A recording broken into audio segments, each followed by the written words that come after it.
दोस्तों, अगर आप जॉइंट डिक्लेरेशन फॉर्म भर रहे हैं ऑनलाइन और वहां आप सही डॉक्यूमेंट नहीं लगाएंगे तो आपकी रिक्वेस्ट ना तो आपका एम्प्लॉयर एक्सेप्ट करेगा, और अगर एम्प्लॉयर ने एक्सेप्ट कर भी लिया तो आगे पीएफ ऑफिस उसे रिजेक्ट कर देगा।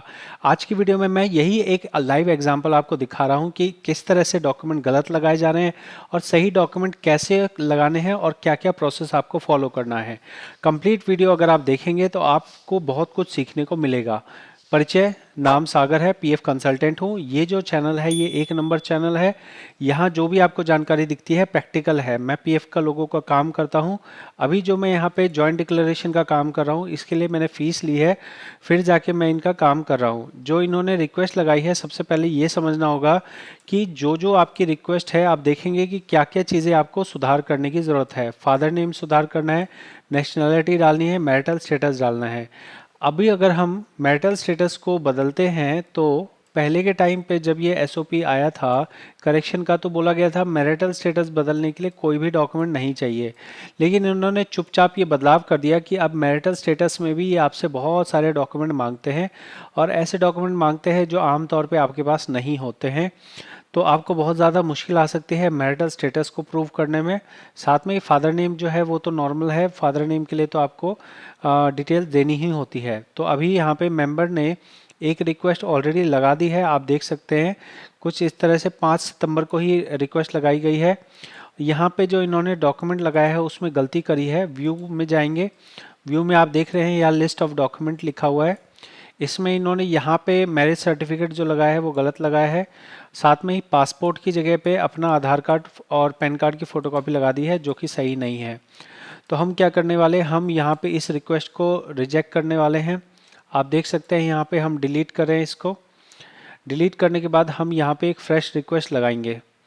अब यहाँ पे वो रिक्वेस्ट बिल्कुल ही गायब हो गई है। तो ये मेंबर ऑलरेडी 2 बार रिक्वेस्ट लगा चुके हैं और अभी हम फिर तीसरी बार यहाँ पे रिक्वेस्ट लगाने जा रहे हैं। यहाँ ऑप्शन होना चाहिए था कि भाई जो आपने रिक्वेस्ट पहले लगाई थी जो डिलीट कर दी वो भी होना चाहिए था, लेकिन यहाँ नहीं रखा गया है। कोई बात नहीं। अब यहाँ पे हम अगर ज़ीरो से आपको दिखाऊं तो सबसे पहले हमने लॉगिन कर लिया। लॉगिन करने के बाद हमारा यहाँ पे देखिए, मैं आपको बता रहा हूँ इसकी ज़रूरत क्यों पड़ रही है हमें करने की। हम यहाँ पे अपना फॉर्म वगैरह भर पा रहे थे, हम अपने पैसे निकाल पा रहे थे। देख रहे हैं क्लेम सेटल्ड, आगे के क्लेम, पहले क्लेम्स रिजेक्ट हुए हैं। फिर यहाँ पे फादर नेम जो है ये कहा गया कि फादर नेम आपका गलत है, आप जो है जॉइंट डिक्लेरेशन फॉर्म भरिए। तो इन्होंने क्योंकि हमें पीएफ निकालने नहीं दिया इसलिए हम अब जॉइंट डिक्लेरेशन फॉर्म भरने की बात सोच रहे हैं। अगर ये रिजेक्ट नहीं किया गया होता तो हमें फादर नेम ठीक करने की ज़रूरत नहीं थी। हम मैनेज पे जा रहे हैं, हमारी एक ही आईडी है, एक ही जगह हमने नौकरी की है, तो हमें एक ही आईडी में करेक्शन लगानी है। अगर आपकी ज़्यादा होगी आईडी तो पहले पुराने को ट्रांसफ़र कर लेना नए में। जब ट्रांसफ़र कंप्लीट हो जाए, पैसा नई आईडी में आ जाए, उसके बाद ही करेक्शन लगाना सिर्फ एक जगह पे लगाना पड़ेगा। वरना अगर एक से ज़्यादा जगह होगी सर्विस तो एक से ज़्यादा रिक्वेस्ट लगानी पड़ेगी। जितनी ज़्यादा रिक्वेस्ट उतना ज़्यादा टाइम लगेगा और उतना ज़्यादा रिजेक्शन का चांस है। हमने यहाँ पे मैनेज में जाके जॉइंट डिक्लेरेशन पे गए, गेट डिटेल कर दिया। अब यहाँ आपको दिख रहा है कि नेशनैलिटी बदलने के लिए आपको कोई भी चीज़ नहीं चाहिए। आप जो भी बदलाव करेंगे आपके आधार कार्ड से मैच होना चाहिए। आपका नाम, आपका डेट ऑफ बर्थ, आपका जेंडर, ये 3 चीज़ें इंपॉर्टेंट है जो आपके आधार कार्ड से मैच होनी चाहिए। अब मैं नीचे आ रहा हूँ, नीचे आके यहाँ देखेंगे कि हमारे पास 2 चीज़ें यहाँ अपडेटेड नहीं है। तो ये पहले अपडेट, इस एसओपी के आने से पहले ये अपडेट करना बहुत आसान था, हमें कोई डॉक्यूमेंट नहीं लगाना था, कुछ नहीं लगाना था। लेकिन अभी इन्होंने ये पंगा कर दिया है कि ये डॉक्यूमेंट लगाने के लिए कहा जा रहा है और साथ में ही फादर नेम तो गलत है ही, सिर्फ सरनेम लिखा है। फादर नेम एक्चुअल में जो है वो नहीं लिखा गया है। तो यहाँ पे फादर नेम मेरे को जानना है। फादर नेम जानने के लिए मैं यहाँ पे इनका आधार कार्ड ओपन कर लेता हूँ। ये जो प्रोसेस है, बहुत बार आप ना ज़्यादातर केस में क्या देखेंगे कि ज़्यादातर केस में कागज़ ही गलत लगाए जा रहे हैं। अगर कागज़ गलत लगाए जाएंगे तो फिर आपकी कंपनी तो आंख बंद करके एक्सेप्ट कर सकती है, पीएफ ऑफिस एक्सेप्ट नहीं करेगा। तो यहाँ पे हम पेंसिल के निशान पे जा रहे हैं और यहाँ पे हम अपना कंप्लीट नाम लिख रहे हैं। अब अगर आप ये समझिए कि आपका अगर 1-2 अक्षर से ज़्यादा होंगे तो उसको मेजर चेंज माना जाएगा। तो यहाँ पे तो मैं काफ़ी सारे अक्षर मैंने एक्स्ट्रा लिख दिए हैं, तो मेजर चेंज है। मेजर चेंज है तो फिर 3 डॉक्यूमेंट चाहिए आपको। मैरिटल स्टेटस आप देखेंगे, मैरिटल स्टेटस में नॉट अवेलेबल आ रहा है, यहाँ भी हमें मैरिड करना होगा। ये मैरिड हमने कर दिया, नेशनैलिटी में हमने इंडियन कर दिया। नीचे आके हमें सर्विस में कोई बदलाव नहीं करना है, प्रोसीड कर देना है। अब मेन लड़ाई हमारी यहाँ पे चालू होती है जहाँ हमें डॉक्यूमेंट अपलोड करने के लिए कहा जा रहा है। आप देखेंगे तो यहाँ पे आपको लिखा जा रहा है कि अधिकतम 2 MB होना चाहिए, नेशनैलिटी के लिए कोई डॉक्यूमेंट नहीं है, आपको कोई भी एक्स्ट्रा चीज़ नहीं लगानी है, PDF लगाना है, साथ में ही मल्टीपल एंट्री आइडेंटिटी का डॉक्यूमेंट कंसिडर करना है, डॉक्यूमेंट 1, डॉक्यूमेंट 2, डॉक्यूमेंट 3 कॉलम, मतलब 3 डॉक्यूमेंट आपको लगाने हैं, ऐसा यहाँ पे कहा जा रहा है। हालांकि कानून में लिखा है कि अगर छोटा बदलाव हो तो आपको कम ही डॉक्यूमेंट लगाने होते हैं। तो यहाँ फादर नेम की बात करें तो हम यहाँ पे देखते हैं कि क्या क्या हमारे पास डिटेल्स है लगाने के लिए। तो सबसे पहले ड्राइविंग लाइसेंस मैं लगा रहा हूँ, तो मैंने अपने डिटेल्स बना लिया है। ये मैंने पहला डॉक्यूमेंट लगाया, जैसे पहला लगा देंगे तो दूसरा अपने आप हट जाएगा। फिर मेरे को यहाँ पे पेन चाहिए तो पेन मैंने लगा दिया। तीसरे डॉक्यूमेंट में मैं यहाँ पे लगाने जा रहा हूँ, देखते हैं यहाँ पे पासपोर्ट है तो मैंने पासपोर्ट 1 लगा दिया। अब ये समझिएगा, देखो जैसे मान लो पासपोर्ट आपको फादर नेम में भी लगाना है और पासपोर्ट आपको मैरिटल स्टेटस में भी लगाना है, तो क्या करना है आपको कि फादर जैसे पासपोर्ट है ना, उसमें 2 बार पासपोर्ट को सेव कर लो। एक बार फाइल बना दो पासपोर्ट 1, एक बार फाइल बना दो पासपोर्ट 2। अगर आप ऐसा नहीं करोगे तो आपका ये वाला जैसे एक बार आपने पासपोर्ट वाली फाइल अपलोड कर दी, सेम फाइल को आपको दोबारा अपलोड नहीं करने देगा। तो ये एक ट्रिक है जो आपको नॉर्मल जो थ्योरी का काम करते हैं वो नहीं बताएंगे। जैसे ये पासपोर्ट है ना, अगर देखो पासपोर्ट पे मैं गया, फिर मैं अगर वही पासपोर्ट 1 सिलेक्ट कर दूंगा तो वो मेरे को अलाउ नहीं करेगा, बोलेगा दूसरा डॉक्यूमेंट लगाओ, ये डॉक्यूमेंट ऑलरेडी आप जमा कर चुके हो। अब मैं ये मैंने पासपोर्ट 1 लगा दिया। फिर देखिए अब मैं आ गया कि मेरे पास और क्या डॉक्यूमेंट है, तो मेरे पास डॉक्यूमेंट के नाम पे मैंने यहाँ पे एक एफिडेविट बनाया है जो कि मैंने ये बनाया है, नोटरी से बनवाया है, मैरिज सर्टिफिकेट या एफिडेविट आप कह सकते हैं। तो किसी का पर्सनल डिटेल है, मैं नहीं दिखा पाऊँगा, लेकिन मैं थोड़ा सा पढ़ के बता देता हूँ। यहाँ पे लिखा है, ये जैसे इंग्लिश में डॉक्यूमेंट बन गया, एफिडेविट लिखा गया है, इस पर नोटरी किया गया है, इसको नोटरी किया गया है। और एफिडेविट पे लिखा गया है मैरिज एफिडेविट, इसमें जो मेंबर है उनका नाम लिखा गया है। और मैं ये कहते हैं that I got married to, madam का नाम लिखा है, एड्रेस लिखा है, साथ में ही डेट ऑफ बर्थ लिखी है, और किस साल में उनकी शादी हुई है वो लिखी गई है। इस तरह से चीज़ें लिखी हुई हैं और ये साइन करके उन्होंने रखा हुआ है। तो इस तरह का एफिडेविट आपको भी बनाना होगा। अगर आप ये चाहें कि ये वाला डॉक्यूमेंट आपको चाहिए हो तो आपको डिस्क्रिप्शन में मैं दे दूंगा। इनकी पर्सनल डिटेल्स को हाइड कर दिया जाएगा क्योंकि बहुत जगह पे आपको इस तरह का फॉर्मेट देखने को नहीं मिलेगा। तो यहाँ पे मैं आपको कह सकता हूँ कि ये मैं आपको डॉक्यूमेंट प्रोवाइड कर सकता हूँ।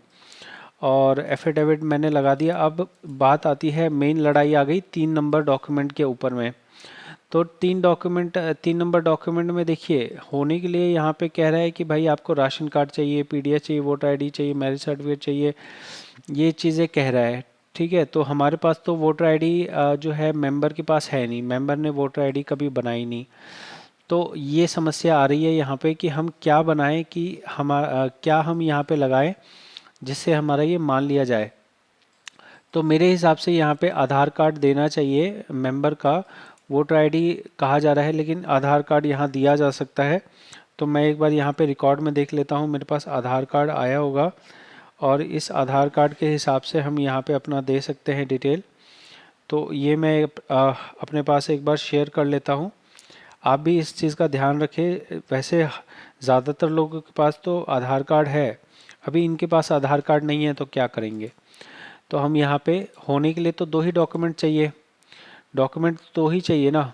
हमें मजबूरी में हमसे ज़बरदस्ती कहा जा रहा है कि नहीं आप 3 डॉक्यूमेंट लगाओ, तो कह रहा है तो क्या करेंगे। हम तीसरा डॉक्यूमेंट में वो डॉक्यूमेंट लगा देते हैं जो डॉक्यूमेंट नॉट सो इम्पोर्टेंट है। तो ये हम यहाँ पे इसे ओपन कर रहे हैं, थोड़ा सा टाइम लग रहा है, कोई बात नहीं है। आप इस कंप्लीट प्रोसेस को देखिए, समझिए, क्योंकि आप जब खुद से करेंगे तो आपको कुछ प्रॉब्लम आ सकती है, आपको बताने वाला कोई होगा नहीं। तो यहाँ पे ये हमारा हो गया। अब मैं इसको सेव कर लेता हूँ। ये मैंने डाउनलोड कर लिया। डाउनलोड करना है पीडीएफ फॉर्मेट में, हमें पीडीएफ फॉर्मेट चाहिए। उसके बाद डाउनलोड करा हमने, डाउनलोड कर लिया हमने। अब यहाँ पे हम नाम लिखना सही ज़रूरी है। देखो, अगर आप नाम में स्पेस कर दोगे या एक्स्ट्रा कोई अक्षर लगा दोगे तो फिर आपका वो गलत माना जाएगा। ठीक है, तो हमने यहाँ पे वोटर आईडी की जगह अपना आधार कार्ड यूज़ कर रहे हैं। ये हमने यहाँ पे सारे डॉक्यूमेंट अपलोड कर दिए। अब जो डॉक्यूमेंट हम अपलोड कर रहे हैं, ये डॉक्यूमेंट आपको दिखेंगे कि भाई क्या क्या डॉक्यूमेंट आपने डाले हैं। ये आप चाहें तो यहाँ से देख सकते हैं। मैंने अभी अच्छे से देखे हैं, वापस से मैं देखना नहीं चाह रहा।